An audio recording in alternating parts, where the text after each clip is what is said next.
Assalamu alaikum wa rahmatullahi wa barakatuh. Wassalatu wassalam ala rasulillah wa ala alihi wa ashabihi wa man tabi'ahu bi ihsan ila yawm al-qiyamah. Ameen. You are welcome to another episode of Riyadul Muttaqeen, Garden of the Pious. On today's episode, we shall be discussing a very, very important topic, which is at the base of every action a Muslim does, and which will also determine its acceptance, and that is al-ikhlas, sincerity. What is ikhlas?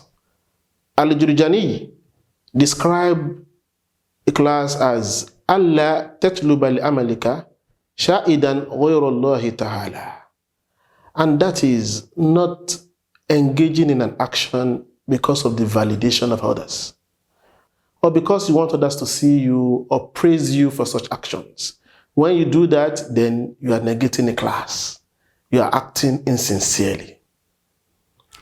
Fudail bin Iyad, the very respected tabi, he says, Tarikul amal min ajli nasi riya, that living an action because of people is show off.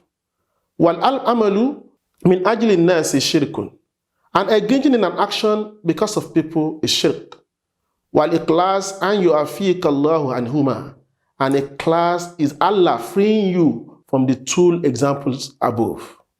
Allah says in the Quran, وَمَا أُمِرُوا إِلَّا لِيَعْبُدُوا اللَّهَ مُخْلِصِينَ لَهُ الدِّينَ, that and they were not commanded except to worship Allah sincerely to Him in the religion.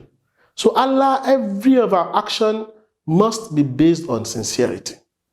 And it is also not enough to be sincere, to say, I'm sincere. The second leg of this is al-mutabba'a.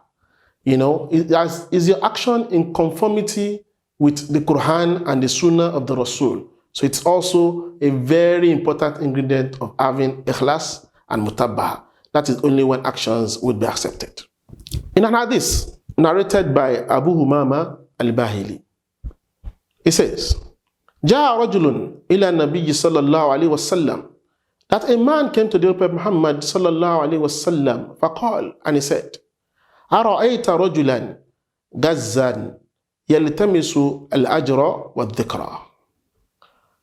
He asked the Prophet Muhammad, how do you see a man who engages in a battle apparently for the sake of Allah, but he seeks through his actions in the battle the validation of men? He wants to be seen, he wants to be known, he wants to be famous, he wants to be recognized, and he also wants the reward. Malahu, what do you see of him? Does he have a reward? Faqala Rasulullah sallallahu alayhi wa sallam. The Prophet responded, La shay'an lahu, there is nothing for him. Fa'adaha thalatha marat. The man repeated this question 3 times. And the Prophet Muhammad repeated, La shay'an lahu, there is nothing for him, he has no rewards. And the Prophet Muhammad concluded by saying, Inna Allaha la yakbal min al-amalu illa ma kana lahu khalisan, that Allah would not accept an action except that which is done to him sincerely. Wabtaghi bihi wajhuhu, and you seek only their last face, with such actions. In another hadith, reported by Abu Hurairah, the Prophet Muhammad says, La yanzuru illa suwarikum wa amwalikum.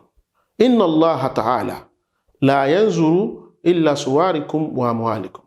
Allah is not interested in the color of your skin or its texture. He won't look at it. And he is also not interested in your wealth or what you have amassed. Walakin innama yanzuru ila kulubikum. But Allah looks at what is in your heart, wa amalikum, and your actions. So you must combine between good actions and also doing those actions sincerely. To end this, we'll end with the quote of Makhul. What is in it for the one who is pious on this heart? He says, Ma aklasa abdun qattun arba'ina yawman, that a slave of Allah is not sincere, would not be sincere for 40 days consecutively.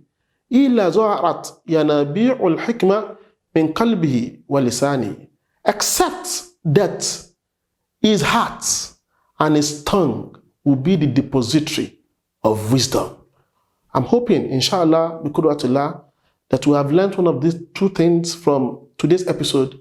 And inshallah, I'm also hoping that we'll practicalize what we have learned so that we can be one of the inhabitants of the garden of the pious. Assalamu alaikum wa rahmatullahi wa barakatuh.